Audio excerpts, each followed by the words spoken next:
¿Cómo están? Dios los bendiga. ¿Se pueden sentar? ¿Cómo está el día de hoy? ¿Bendecido? Es todo, Juanito. Hubieran visto la cara de Juanito. Bendecido. Fíjense que ¿no les ha pasado que cuando alguien hace una buena actuación en el cine, en el teatro y les hace sentir y toca sus fibras emocionales? O los toreros, imagínense un torero que hace una buena actuación, al final, ¿qué hace la gente? Le empieza a aplaudir, ¿no? Dice, wow, o sea, lo que te hace sentir a lo mejor una actuación o algo, y fíjense, es algo a lo mejor bien simple, pero yo me andaba tropezando con algo, ¿verdad? Andaba así medio distraído, entonces me tropecé y la rodilla se me hizo de una forma que dije, hijo, le va a tronar. Y gracias a Dios no pasó nada. En otra ocasión, iba por la calle, alguien se pasó el rojo y yo dije, híjole, voy a chocar, y no choqué. Entonces yo sé que alguno de nosotros hemos pasado por situaciones que tú dices, solamente Dios fue quien lo está haciendo, ¿verdad? ¿Les pasó el día de hoy algo así? Algo que tú dices, wow, Dios, solo fue Dios. Ahorita escuchábamos el testimonio del hermano Raúl, que cómo sobrevivieron a eso, ¿verdad? Entonces, yo les voy a pedir que le des un fuerte aplauso a Dios, porque es solamente por Él. O sea, imagínate que está aquí, de hecho Él está aquí, ¿verdad? Entonces decirle, Señor, gracias por tenernos aquí el día de hoy, gracias por permitirnos compartir el día de hoy. Y fíjate, te quiero contar una historia que cuando la leí me llamó mucho la atención. Resulta que el nombre está medio raro, ¿verdad? Se llama Nasruddin, el muchacho. Resulta que Nasruddin llegó a ser el primer ministro del rey. Entonces Nasruddin iba ahí por el palacio real caminando, ¿verdad? Y resulta que ve a un halcón real por primera vez en su vida. Y dijo, wow, ¿qué es esto? Imagínense el halcón real con su pico, sus alas majestuosas, las garras. Entonces Nasruddin lo que hace es que lo agarra y le empieza a cortar el pico. Le empieza a cortar las alas y le empieza a cortar las alas. Y dice Nasruddin, ahora sí pareces una paloma, un pájaro como debe de ser. Por primera vez en su vida había visto un halcón y él, por ayudar al halcón, lo empieza a tijerar, ¿no? A hacerle ahí un barro, era ahí, un salón ahí. Lo empieza a tijerar y le dice al halcón, imagínense el halcón, y le dice, ahora sí pareces un pájaro como debe de ser. Entonces la enseñanza aquí que dice, hay de las gentes que no conocen más mundo de aquel en el que viven y no tienen nada que aprender de las personas con las que hablan. Y hermano, yo te vengo a compartir que nosotros estamos llamados a ser gente de visión más allá de lo que nosotros vemos a simple vista. Amén. Te voy a invitar a que me acompañes en oración. Padre, te damos gracias por este día, gracias por lo que me vas a dejar compartir, que sea tu Espíritu Santo guiando, Señor. Abre nuestro entendimiento, abre nuestra visión, Señor. Queremos aprender de ti, Señor, y déjanos, yo te voy a pedir que me acompañes a decir esto, déjame ver más allá, Señor, de lo que tienes para mí. En el nombre de Jesús, amén y amén. ¿Está listo? Porque vamos a arrancar con todo, ¿eh?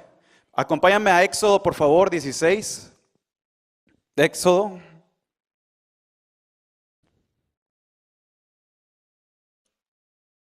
Y me dices un amén, por favor, cuando estés ahí.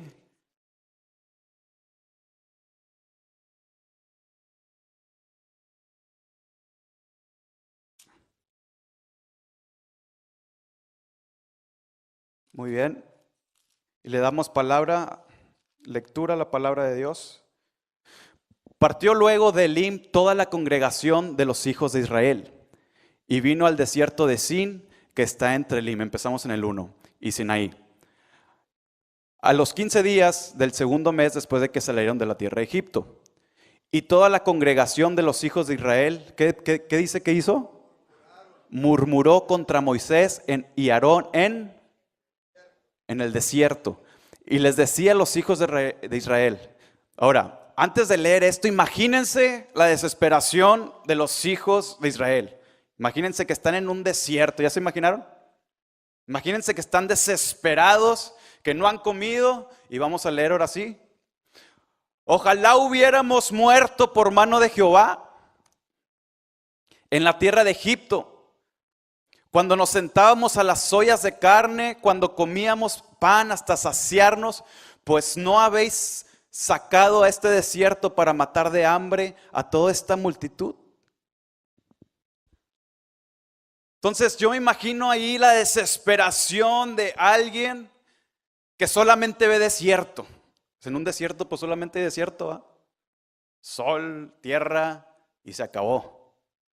Entonces imagínense a alguien que ve lo mismo, la desesperación, el hambre, que dice, ojalá me hubiera quedado allá. Hermano, tú y yo estamos llamados a ver más allá de lo que vemos en este momento. Ellos estaban viendo puro ¿qué? Desierto.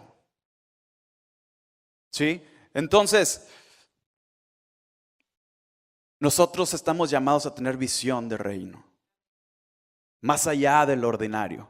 ¿Sí? Entonces, ¿cómo llegó el pueblo de Israel hasta este extremo de no ver más allá de lo que sus ojos ven?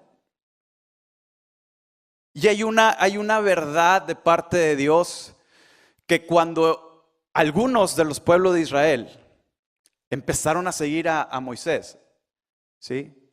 No lo hicieron con la convicción de lo que estaba haciendo Dios con su pueblo.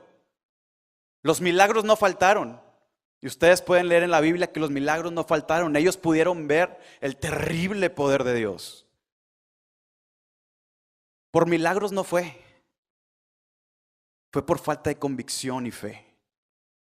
Y en lugar de ir por fe, ellos fueron a seguir a Moisés por un instinto de supervivencia y no por la fe. Obviamente, cuando tu vida se siente atentada contra algo, hay algo dentro de ti que lo único que va a hacer es tratar de sobrevivir. ¿Estamos de acuerdo con eso? ¿Sí? Entonces ellos no fueron por convicción o por fe. Ellos fueron por, me estoy muriendo, nos están persiguiendo. Vamos. ¿Sí? Entonces,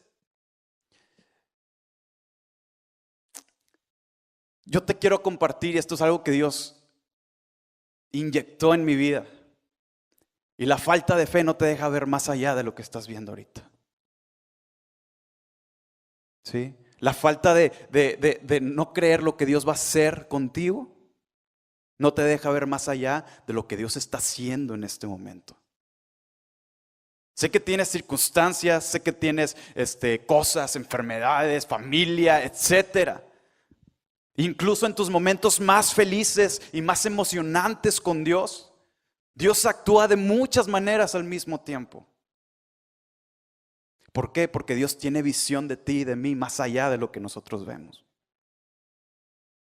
Así que hay que poner mucha atención a lo que Dios está hablando, tanto en tu casa como el día de hoy. Porque sé que si Dios te tiene aquí es porque Él quería que escucharas esto. ¿Sí? Entonces,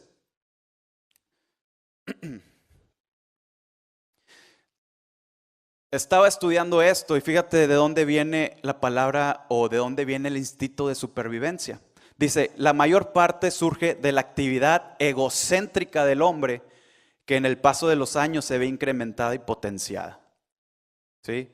¿Sabes qué es potencializar, maximizar? De 1 a 1000, de 1 a 1.000.000, ¿verdad? El instinto de supervivencia es también el miedo y temor que el hombre tiene a la muerte. Esto lo limita psicológicamente en una forma de pensar y de conducta corrupta. ¿Les ha pasado que, no sé, algo que pasa, algún accidente y algunas veces lo primero que hacemos es que entramos en shock, ¿no? ¿Sí? Yo me acuerdo cuando choqué, yo entré en un estado de que no podía ni contestar y me hablaban. Obviamente cuando estás en ese tipo de ambiente no ves más allá. ¿Qué estás pensando? ¿Que te vas a morir? Estás bloqueado porque yo veía chorros y chorros y chorros de sangre y en ese momento yo no estaba pensando en mi salvación y voy a tocar la iglesia o esto, el otro. ¿Verdad? ¿En qué estaba pensando? En sobrevivir. Entonces vemos que cuando nuestra vida se ve atentada por algo, perdemos esa capacidad de pensar más allá y claramente. ¿Estamos de acuerdo? Ok.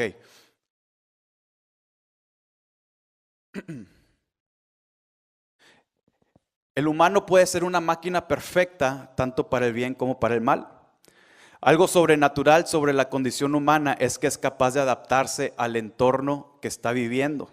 Y ojo, también es capaz de adaptarse a la visión que está siguiendo. ¿Sí? Tú te vas un rato allá al frío y a ver cuándo, pero te aclimatas, ¿verdad? ¿Sí? El humano se ha adaptado a tantas condiciones a través de la historia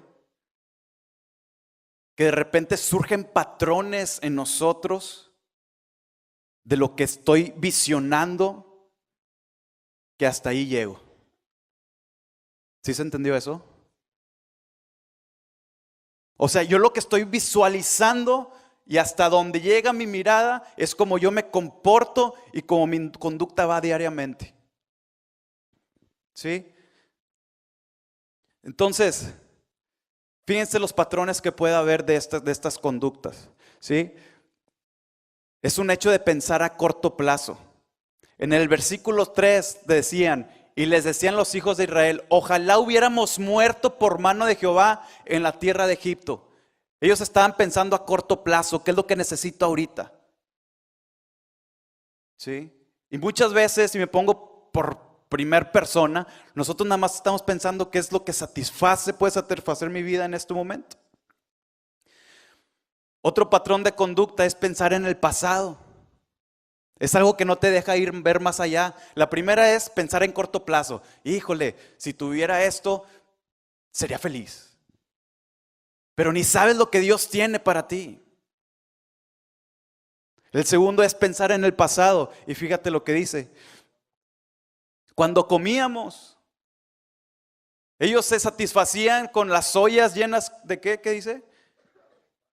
Ollas llenas de carne y pan. Cuando Dios te tiene un buffet completo. Pero ellos estaban de que, híjole, si estuviéramos allá y esto. Por eso dice la Biblia que no es de sabios pensar en el pasado, porque Dios te va a llevar exponencialmente. ¿Sabes? Con una oración que hagas, Dios te puede así exponenciar. No sé si haya nivel de espiritualidad o no sé cómo se mida, ¿verdad? Es crecimiento espiritual, claro. Pero con una revelación, así como le dio Dios a Pedro, que ok, tú eres el Hijo de Dios. Así puede exponenciarse su vida de 1 a 1.000.000, a 1.000.000.000, a billones, a infinito. Con una oración que sea de verdad guiada por el Espíritu Santo hacia Dios, y Dios trae revelación. Eso es lo que pasa cuando tú dices, ok, yo comía carne, pero Dios, yo sé que tú tienes todo un buffet para mí. Dios, yo sé que me mandaste matar a mi hijo, hablando de Abraham, pero yo sé que tú puedes resucitarlo. Exponencialmente. Nosotros, desgraciadamente, nos quedamos en un corto plazo y a poquito, y en el pasado. Amén. Pensar en poco. Otra cosa que no te deja ir más allá. Dios, pues si me bendices con cosita, ayúdame a apagar la luz, ayúdame, ¿sí? Cuando Dios quiere que vivas tu vida en abundancia. Amén. Hay ciertos factores, sí, es estar en comunión con Dios, es estar ofrendando, es estar en una intimidad con Dios. Pero cuando tú llegas ahí, tú te das cuenta de que ¿cómo voy a pensar en poquito si tengo al todo? O sea, tú tienes al todo y tú pides, ay, pues dame un cachito, Dios. Tantito de tu bendición para poder salir de esta. Cuando Dios te dice, hey, hijo mío, tienes al todo. Él es todo, amén. ¿Y todo es qué? Entonces, si tienes todo, ¿por qué pedir poco? Exponencialmente, del 1 a 100.000.000.000. Amén. Pensar en poco, cuando nos sentábamos en ollas de carne, cuando comíamos pan hasta saciarnos. ¿Sí? ¿Seguimos pensando que Dios es capaz de hacerlo? ¿Seguimos pensando que Dios es Dios omnipotente y poderoso? Amén.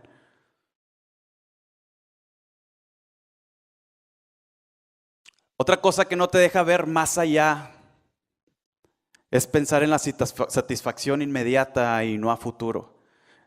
¿Sí?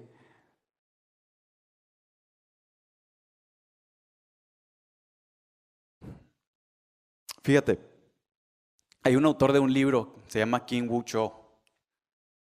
Es un empresario. Y fíjate lo que dice un empresario. Dice, nada es imposible. Únicamente nuestra falta de tenacidad lo hace parecer imposible. En todos los campos hay posibilidades ocultas. De ustedes depende hallarlas y convertirlas en triunfos. Un empresario. Imagínate tú y yo que tenemos a Dios. Nada es imposible. Es solamente nuestra tenacidad y nuestras ganas de hacerlo para poder encontrarlo. Él está hablando de una empresa y él es uno de fundador de Daewoo, una de las empresas. Ahora nosotros tenemos a Dios al todo. ¿Por qué no pensar de esta manera? ¿Por qué no pensar en el más allá? ¿Por qué no pensar como dice este señor, verdad? Entonces, ¿usted cree que para Dios el tiempo es impedimento?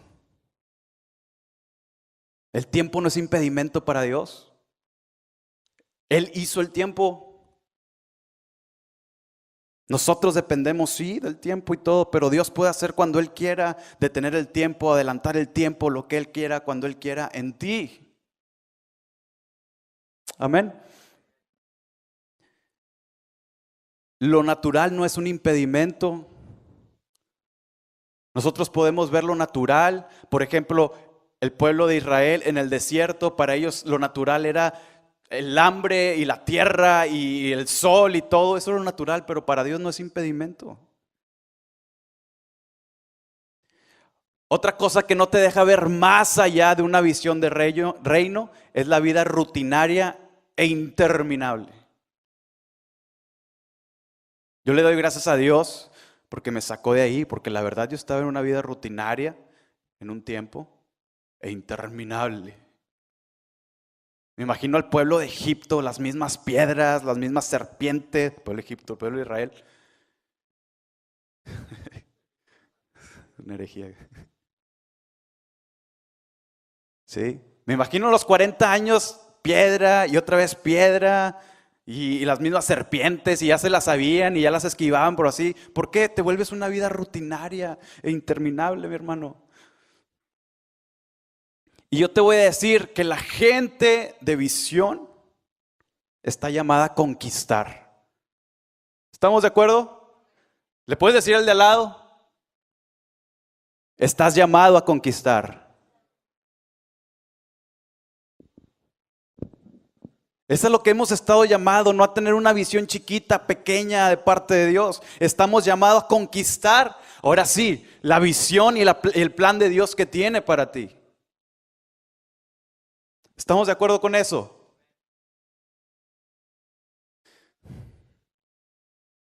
Acompáñame a 2 de Samuel, por favor, 2.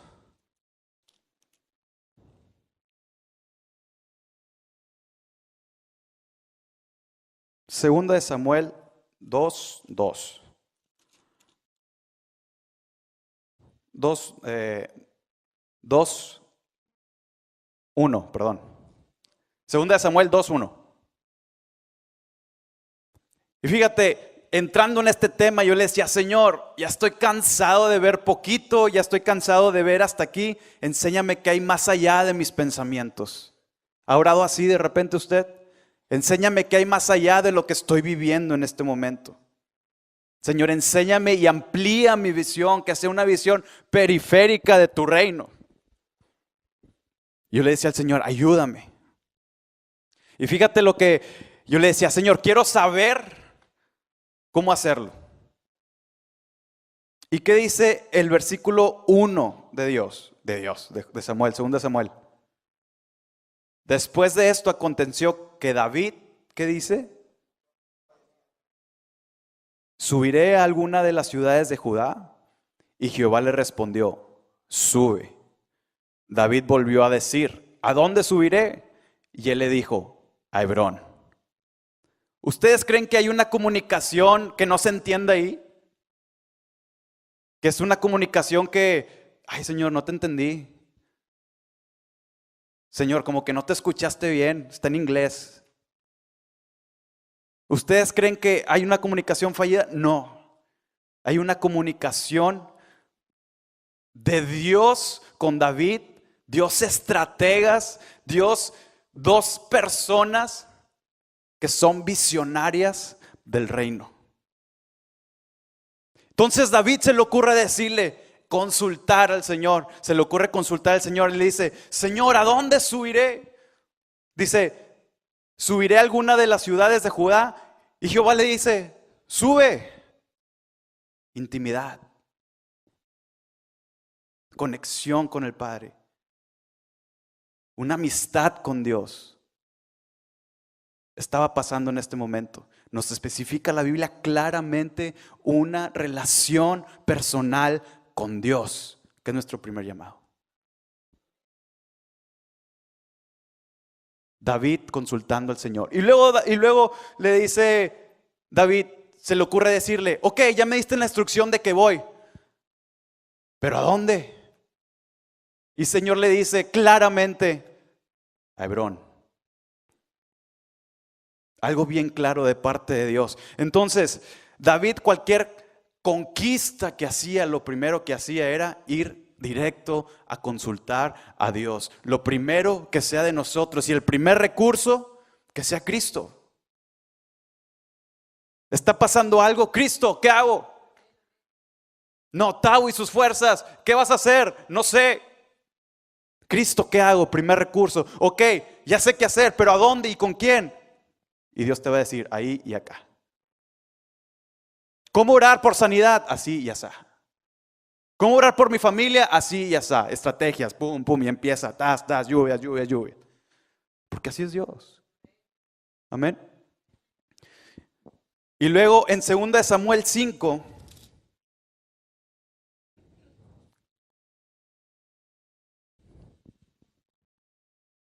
Me dice un amén cuando estemos ahí, por favor.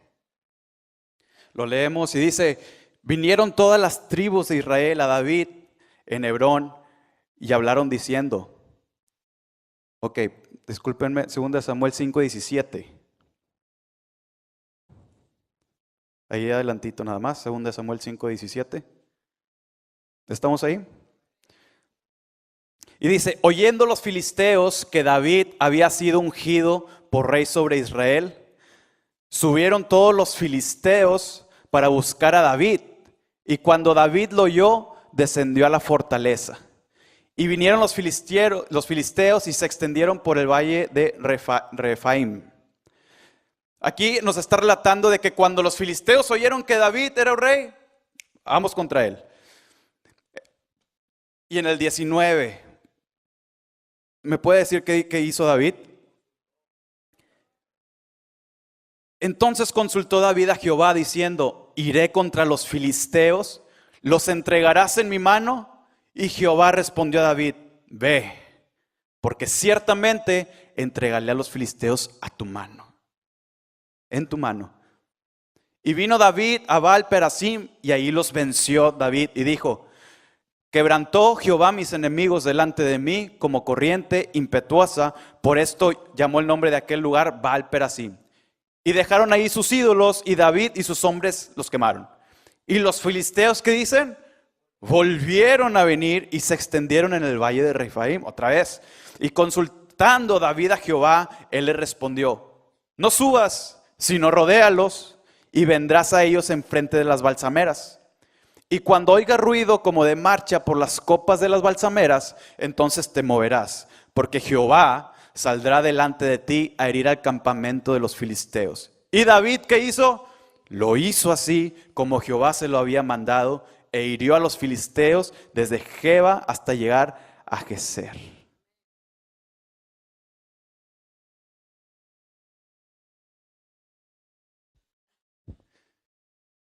Fíjense, tocando este tema con los chavos del discipulado, estábamos ahí debatiendo y decían de que, oye, es que al parecer y en algunas ocasiones cuando te quieres meter más con Dios de una manera muy personal, hay cosas que se levantan, ¿no? ¿Les ha pasado o no? Y estábamos debatiendo que sí, algunas veces así Dios lo quiere y así Dios lo permite y esto y el otro y toda la vida somos muy diferentes. Pero lo relacionaba con este texto cuando los filisteos oyeron que David era como ungido del rey. ¿Qué fue lo primero que hicieron los filisteos? Fueron por los huesos de David. Fueron a atacarlo. ¿Sí? Entonces que no se nos haga muy extraño, ¿verdad? Puede pasar, puede que no. Depende de lo que Dios quiera con nosotros. ¿Sí?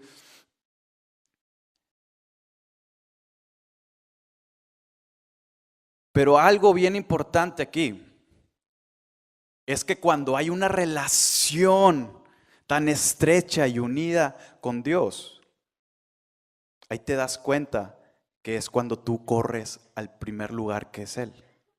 Si no hay esa relación estrecha y unida con Dios y esa intimidad, no va a haber esta capacidad de entendimiento y de instrucciones de parte de Dios. Va a haber algo que está bloqueando, se va a llamar pecado. Entonces no vamos a escuchar claramente lo que Dios quiere hacer. Pero vemos a David y a Jehová en una relación íntima con Dios, perfecta. Wow, la relación de David con Jehová. ¿Sí? Fíjense lo que dice en el versículo 22. Dice, y los filisteos volvieron a venir y se extendieron en el valle de Refaim. Sabemos que los demonios y Satanás anda como león rugiente, ¿verdad? Pero fíjate Dios cómo ve más allá. Y Dios es un Dios creativo. Dios es un Dios con ideas. Y no le vuelvo a decir que suba, sino que le dé otra instrucción. Le da otra estrategia. O sea, no se va con el mismo. Y muchas veces nosotros queremos actuar con las cosas que vienen a nuestras vidas con lo mismo. Y pensamos que en el pasado lo que Dios ya nos dio, con eso va a servir. Como les digo, los empresarios dicen, nada más hay una constante, el cambio es la única constante. Nosotros tenemos que seguir pidiéndole consejo a Dios. Y Dios va a dar algo nuevo, porque así es todo Él. Dios da algo nuevo. Tú le pides algo, ok, mijita, me estás pidiendo esto. Ahí va otra vez. Vinieron los filisteos otra vez, ahora vas por este lado. Y como quiera, te los voy a entregar en tu mano. Amén. Y fíjate, yo te quiero enseñar características que yo vi que tienen un denominador en esto que Dios me ha estado enseñando en estos días. Y algo son 1, 2, 3, 4 puntos que te voy a mencionar y a ver si estás identificadas con ellos. Y cuando Dios habla a tu vida y vas a una conquista o una victoria, fíjate, empezaste creyendo y actuando desde un principio que Dios lo puede hacer. O sea, Dios te dice algo, híjole Señor, pues lo voy a hacer, pero no sé si se pueda. Ahí ya perdiste. Con la duda, ¿verdad? De que estoy en fe, pero híjole, no sé si mi Dios sea capaz. Y voy a ir a la iglesia, pero pues le voy a ayudar a Dios. Desde ahí ya perdimos, ¿estamos de acuerdo? Entonces, una característica es de que cuando Dios te llama a algo, debes de empezar creyendo y actuando. Las dos formas. No nada más creyendo, no, pues creo. O actúo sin consultar. Ahí perdidos. Amén. Y luego otra característica es que la conquista que tú obtuviste tiene la sabiduría y la guianza de Dios. Tiene el poder de Dios y tiene la victoria de parte de Dios. Y déjame te menciono algo, que solamente en uno participaste y fue en la primera. Actuar y creer. Lo demás se encarga Dios. Amén.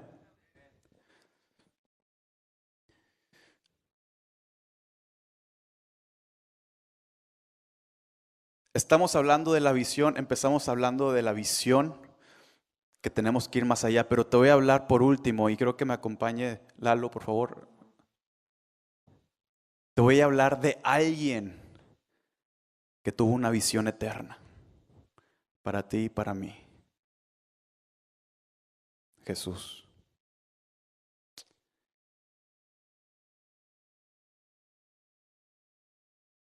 Y fíjate, desde un principio Dios se manifestaba a sus siervos, teniendo una visión mayor de ellos. Y como mencioné hace rato, Dios llevó a Abraham a una fe inquebrantable. Dios llevó a Abraham a creer más allá de lo que su capacidad mental y lo que su religión, o a lo mejor lo que había vivido con Cristo, había pensado. Dios llevó a Abraham a creer que él podía resucitarlo de los muertos. Qué mentalidad tan loca, ¿no?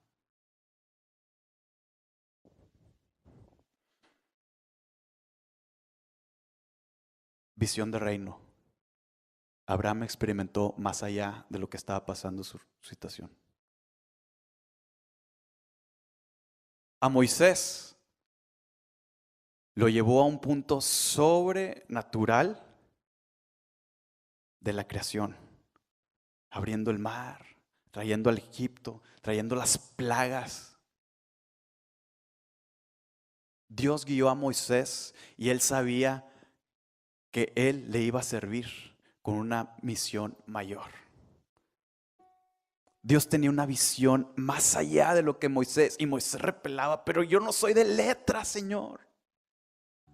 ¿Quién soy yo? ¿Por qué? ¿Por qué a mí? Pero Dios tenía una visión a través de Abraham y de Moisés, eterna, de reino que hasta el día de hoy se comparte. David, la visión que tenía Dios de David sacando de pastorear. Todos decían David, pues David, pues ahí está atrás. Pero él tenía una visión más allá para David. Y fíjate lo que hizo con David. Derrotar incontables ejércitos, a veces superado en números, pero no en poder.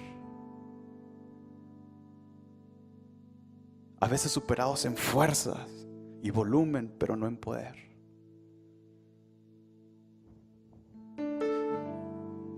A veces y muchas veces, y desde el principio, superado en armamento, pero no en victoria.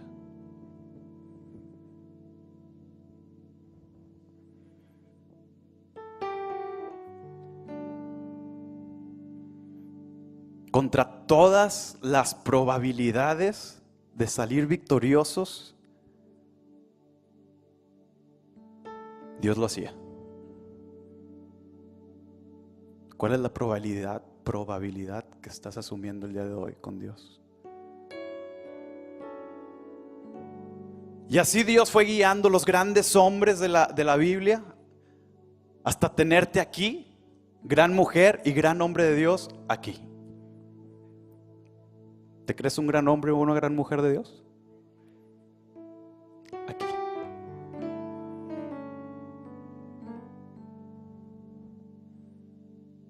Pero su visión era aún más grande que todo esto que estaba pasando.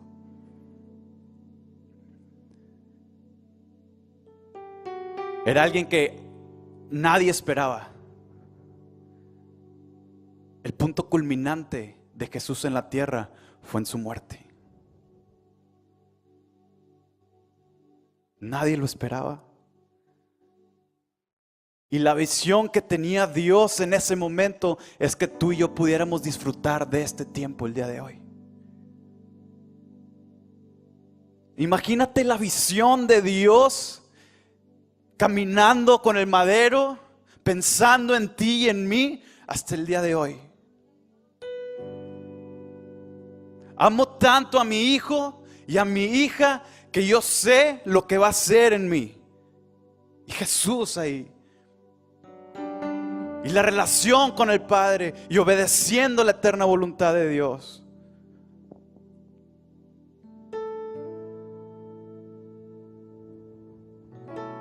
En su punto más débil, humanamente, espiritualmente era el más alto. Porque se estaba cumpliendo la palabra de Dios. Te lo vuelvo a repetir. En su punto más débil, humanamente, era el punto más alto espiritualmente. Y nadie lo creía y nadie se lo esperaba.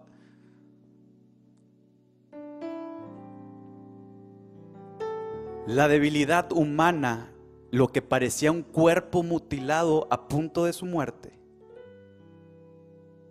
era el poder de Dios y el propósito de Jesús en la tierra.